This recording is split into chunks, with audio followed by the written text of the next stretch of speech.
ইবনু দুগুন্না আবু বকর সিদ্দিক রাদিয়াল্লাহু তাআলা আনহুকে নিয়ে মক্কায় আসলেন, বাইতুল্লাহর চত্বরে আসলো। এসে ইবনু দুগুন্না পুরা কুরাইশকে সম্বোধন করে বলল যে আমি ইবনু দুগুন্না আবু বকরকে আশ্রয় দিচ্ছি, কেউ আবু বকরের দিকে বাঁকা চোখে তাকালে আমি এবং আমার কওমের প্রতিশোধ গ্রহণ। আবু জাহেল উঠে বলল, হ্যাঁ আমরা তোমার আশ্রয় মেনে নিতে পারি এক শর্তে। বলে কি শর্ত? বলে আবু বকর বাইরে কোরআন শরীফ পড়তে পারবে না, জোরে কোরআন শরীফ পড়তে পারবে না। বলে কেন? তার তেলাওয়াতের ভিতরে একটা কান্নার আওয়াজ আছে। ইন্নাহু রাজুলুন বাক্কাউন, তিনি অধিক কান্না করেন, কান্না করে করে কোরআন শরীফ তেলাওয়াত করেন। তার এই তেলাওয়াত শুনলে আমাদের মা বোন, আমাদের ছেলে সন্তান, আমাদের ভাই বেরাদের অন্তরের ভিতরে কোরআনের প্রতি মহাব্বত তৈরি হয়ে যায়। আমরা আমাদের সন্তানদের ব্যাপারে খুব আশঙ্কা করি।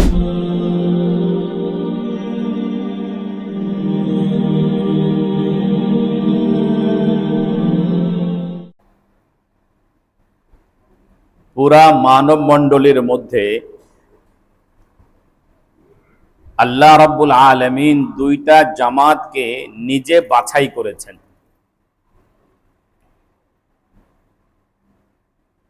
ভালো করে বোঝার চেষ্টা করেন। পুরা মানব মণ্ডলী কিয়ামত পর্যন্ত যতজন মানুষকে আল্লাহ রাব্বুল আলামিন দুনিয়াতে পাঠাবেন বলে সিদ্ধান্ত নিয়েছেন, সব মানুষের মধ্যে আল্লাহ রাব্বুল আলামিন দুইটা জামাতকে নির্বাচন করেছেন। একটা জামাত হলো নবীদের জামাত। এই মানব মণ্ডলীর মধ্যে কাকে আল্লাহ নবী বানাবেন, আদম আলাইহিস সালাম থেকে নিয়ে শুরু করে মুহাম্মদুর রাসূলুল্লাহ সাল্লাল্লাহু আলাইহি ওয়াসাল্লাম পর্যন্ত যে ১৬ লক্ষ নবী আল্লাহ পাঠিয়েছেন, সব নবীদেরকে নির্বাচন করেছেন কে? বাছাই করেছেন কে? আল্লাহ। এ কথার অর্থ হলো কোন নবী নিজের ইচ্ছায় নবী হননি, কোন নবী নিজের ইচ্ছায় নবী হতে পারেন না। পৃথিবীর কোনো মানুষ কাউকে ভোট দিয়ে নবী বানাতে পারে না। নবী নির্বাচন করেন কে? আল্লাহ। এটা হলো প্রথম দল, প্রথম জামাত। দ্বিতীয় জামাত হলো সাহাবা একরামের জামাত। দ্বিতীয় জামাত কারা? নবীজি বলেন, ইন্নাল্লাহা ইখতারানি, আল্লাহ আমাকে নির্বাচন করেছেন, ওয়াখতার আলী আসহাবি, এবং আমার জন্য আমার সাহাবীদেরকেও নির্বাচন করেছেন। তাহলে ১৬ লক্ষ সাহাবী আল্লাহ রাব্বুল আলামিনের নির্বাচিত। বলেন ১৬ লক্ষ সাহাবী কার নির্বাচিত? আল্লাহর নির্বাচিত। যাদেরকে আল্লাহ রাব্বুল আলামিন পুরা মানব মণ্ডলীর মধ্যে নির্বাচন করে নবীজির সোহবতের জন্য, নবীজির সান্নিধ্য পাওয়ার জন্য যাদেরকে কি করছেন? বাছাই করেছেন। তারাই শুধুমাত্র নবীজির সোহবত, নবীজির সান্নিধ্য অর্জন করতে পেরেছে, অন্যদের সৌভাগ্যে সেটা হয়নি। রাসূল করিম সাল্লাল্লাহু আলাইহি ওয়াসাল্লাম ইসলামের শক্তি, ইসলামের সৌর্য বীর্য বাড়ানোর জন্য দুইজন ব্যক্তির জন্য আল্লাহর কাছে দোয়া করতেছেন। একজন হলেন ইবনুল খাত্তাব, আরেকজন হলো ইবনে হিশাম। আমর ইবনে হিশাম, উমর ইবনুল খাত্তাব। নবীজি দুইজনের জন্যই আল্লাহর কাছে কি করতেছেন? দোয়া করতেছেন, আল্লাহ এই দুইজনের যে কেউ একজনকে আপনি ইসলামের মধ্যে নিয়ে আসেন এবং এর মাধ্যমে ইসলামের ইজ্জত, ইসলামের বুলন্দি বালা আপনি দান করেন। তা আল্লাহ রাব্বুল আলামিন আল্লাহর নবীর এই দোয়াটা উমর ইবনুল খাত্তাবের জন্য কবুল করেছেন, আমর ইবনে হিশামের জন্য কবুল করেন নাই। তার মানে হলো আবু জাহেল যে, আমর ইবনে হিশাম যে পরবর্তীতে আবু জাহেল হিসাবে যে পরিচিতি লাভ করেছে, সেও ইসলামের মধ্যে আসুক এটা নবীজি চেয়েছেন, কিন্তু আল্লাহ পাকের ফয়সালা ছিল না সে নবীজির সাহাবী হবে। সে নবীজির সাহাবী হবে এটার কি ছিল না? ফয়সালা ছিল না। যার কারণে নবীজিকে দেখার পরেও সে ঈমান আনতে পারে নাই, নবীজির মুজিজা দেখার পরেও সে ঈমান আনতে পারে নাই, নবীজির সত্যতার ব্যাপারে সম্পূর্ণরূপে সে স্যাটিসফাইড থাকার পরেও, বিশ্বাস করার পরেও নবীজিকে মানতে পারেনি। বদরের যুদ্ধে শুরু হওয়ার আগ মুহূর্তে মক্কার কাফিরদের মুশরিকদের এক বয়োবৃদ্ধ নেতা আবু জাহেলের কাছে আসলো, এসে বুঝাইলো, বলে দেখো আমরা মূলত যুদ্ধ করার জন্য বের হইনি, আমরা বের হয়েছিলাম মূলত আমাদের ব্যবসায়ী কাফেলাটাকে প্রোটেক্ট করার জন্য। যেহেতু আবু সুফিয়ান তার মালমাত্তা সহ নিরাপদে মক্কায় ফিরে গেছে, সুতরাং আমাদের শুধু শুধু অহেতুক লড়াইয়ে যুক্ত হওয়ার কি যৌক্তিকতা আছে? মুহাম্মাদের সাথে আমাদের এমন কি শত্রুতা? আবু জাহেলকে কথা বলল, বলে না, মুহাম্মদ সাল্লাল্লাহু আলাইহি ওয়াসাল্লামের সাথে আমাদের ব্যক্তিগত শত্রুতার একটা জায়গা আছে। মক্কার মুশরিকদের ওই নেতা বললেন, আমরাই কি তাকে আল আমিন বলি নাই? আমরাই কি তাকে বিশ্বস্ত বলে স্বীকৃতি দেই নাই? আমাদের মাঝেই কি সে 40টা বছর বেড়ে ওঠে নাই? আমরা কি কখনো পেরেছি তাকে কোনো তার চারিত্রিক কোনো বিষয়ে তার দিকে আঙ্গুল তুলতে? সে কি কখনো অসত্যের বিপরীত বলেছে? এভাবে নবীজির কতগুলো গুণাবলী তুলে ধরার পরে আবু জাহেল বলল, আপনি যা বলেছেন সব সত্য, এ ব্যাপারে আমার কোনো কি নাই, দ্বিমত নাই। যে লোকটা 40টা বছর পর্যন্ত কখনো নিজের ব্যক্তি স্বার্থে মিথ্যা কথা বলেনি, সত্যের বিপরীত বলে নাই, 40 বছর পরে এসে সে আল্লাহর উপরে মিথ্যা বলবে, এটা কেমন ভাবে সম্ভব? তাহলে কি সে সত্য নবী নয়? আবু জাহেল বলে, সে সত্য নবী, এটাও আমি বিশ্বাস করি। তা বলে, তাহলে তার সাথে লড়াই কিসের?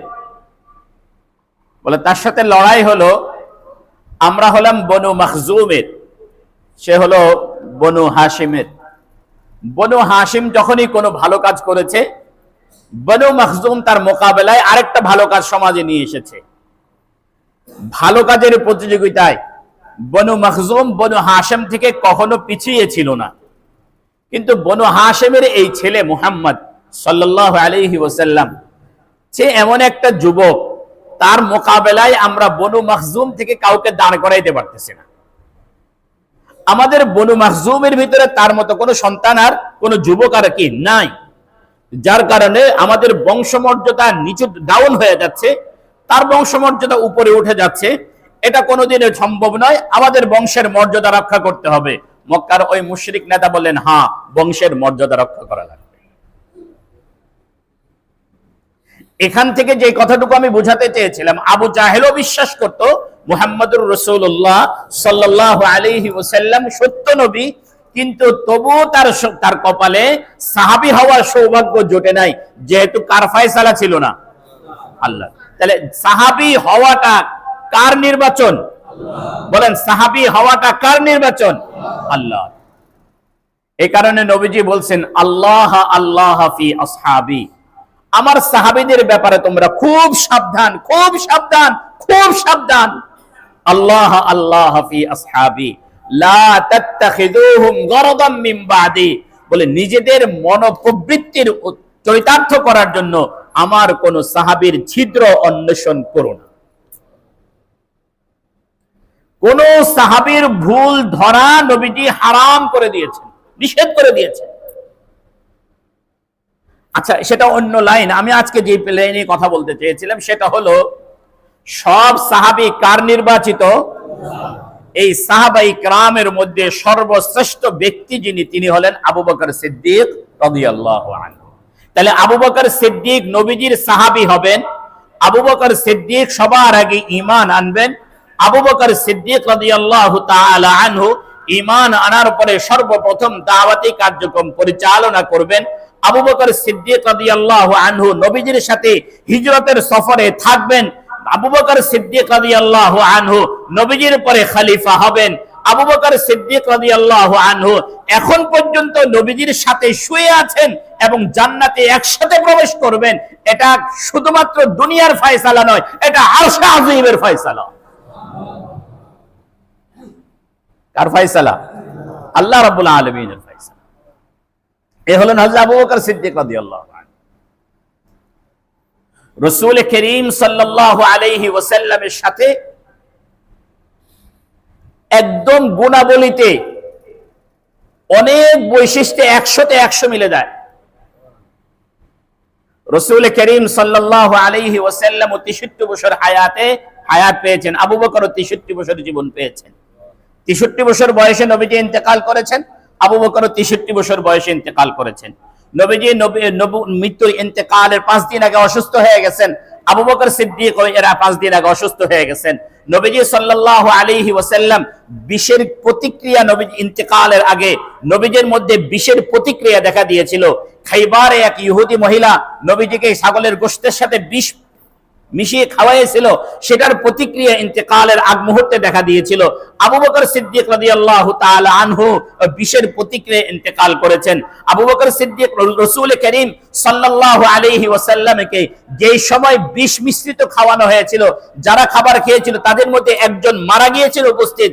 আবু বকর সিদ্দিককেও যেই খাবারে বিষ মিশিয়ে খাওয়ানো হয়েছিল সেখানকার মধ্যেও একজন উপস্থিত মারা গিয়েছেন।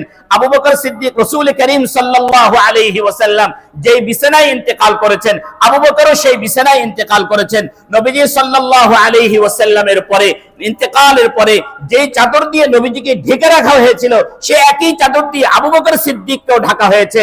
নবীজি সাল্লাল্লাহু আলাইহি ওয়াসাল্লামের যেই খাটিয়ার উপরে শায়িত ছিলেন, সে একই খাটিয়া হতে আবু বকরও শায়িত ছিলেন। রাসূল করিম সাল্লাল্লাহু আলাইহি ওয়াসাল্লাম যে হুজরার ভিতরে এখন ঘুমিয়ে আছেন, সেই হুজরার ভিতরে আবু বকর এখনো ঘুমিয়ে আছেন। এ হলেন হযরত কে? আবু বকর সিদ্দিক রাদিয়াল্লাহু আনহু। আবু বকর সিদ্দিক রাদিয়াল্লাহু আনহু উম্মতের শ্রেষ্ঠ ব্যক্তি। একদিকে তিনি নরম দিল মানুষ, বাক্কাউন অতি কাঁদনাওয়ালা মানুষ। আবু বকর সিদ্দিক রাদিয়াল্লাহু তাআলা আনহু মক্কাবাসীদের নির্যাতনের কারণে একবার মক্কা ছেড়ে চলে গেছেন। মক্কা ছেড়ে চলে গেছেন। বারকুল গিবাদ নামক স্থানে যখন পৌঁছলেন, মক্কার এক নেতার সাথে তার দেখা হলো, নাম হলো ইবনু দুগুন্না। ইবনু দুগুন্না হযরত আবু বকরকে বললেন, আবু বকর তুমি কই যাচ্ছ? বলে আমি মক্কা ছেড়ে দিচ্ছি। ইবনু দুগুন্না বললেন, আবু বকর তুমি তো এমন একজন ব্যক্তি যে মক্কা ছাড়তেও পারো না, কেউ তোমাকে মক্কা ছাড়তে বাধ্যও করতে পারে না। এরপরে আবু বকরের কিছু গুণগান গেয়ে ইবনু দুগুন্না বলল, ইন্নাকা লা তাসিলুর রাহিম ওয়া তাহমিলুল কাল্লা ওয়া তুখরিদ দাইফা ওয়া তুঈনু আলা নওয়াইবিল হক। এভাবে আবু বকরের প্রশংসা করে ইবনু দুগুন্না বললেন যে চলো মক্কায় চলো, আমি ইবনু দুগুন্না এবং আমার কওম বেঁচে থাকতে তোমার দিকে বাঁকা চোখে তাকাবে এরকম কারো সাহস হবে না। কোন মায়ের বেটা মক্কায় জন্ম নেয় নাই। ইবনু দুগুন্না আবু বকর সিদ্দিক রাদিয়াল্লাহু তাআলা আনহুকে মক্কায় নিয়ে আসলেন। মনে রাখতে হবে, আবু বকর সিদ্দিক রাদিয়াল্লাহু আনহু কিন্তু মক্কার একজন নেতৃস্থানীয় ব্যক্তি। মক্কার একজন নেতৃস্থানীয় ব্যক্তি। ইসলাম গ্রহণ করার কারণে এই পরিমাণ নির্যাতন আসছে যে আবু বকরের মতো ব্যক্তিও মক্কায় থাকতে পারছেন না। ইবনু দুগুন্না আবু বকর সিদ্দিক রাদিয়াল্লাহু তাআলা আনহুকে নিয়ে মক্কায় আসলেন। বাইতুল্লাহর চত্বরে আসলো। এসে ইবনু দুগুন্না পুরা কুরাইশকে সম্বোধন করে বলল যে আমি ইবনু দুগুন্না আবু বকরকে আশ্রয় দিচ্ছি, কেউ আবু বকরের দিকে বাঁকা চোখে তাকালে আমি এবং আমার কওমের প্রতিশোধ গ্রহণ করব। আবু জাহেল উঠে বলল, হ্যাঁ আমরা তোমার আশ্রয় মেনে নিতে পারি এক শর্তে। বলে কি শর্ত? বলে আবু বকর বাইরে কোরআন শরীফ পড়তে পারবে না, জোরে কোরআন শরীফ পড়তে পারবে না। শর্ত কি বলেন?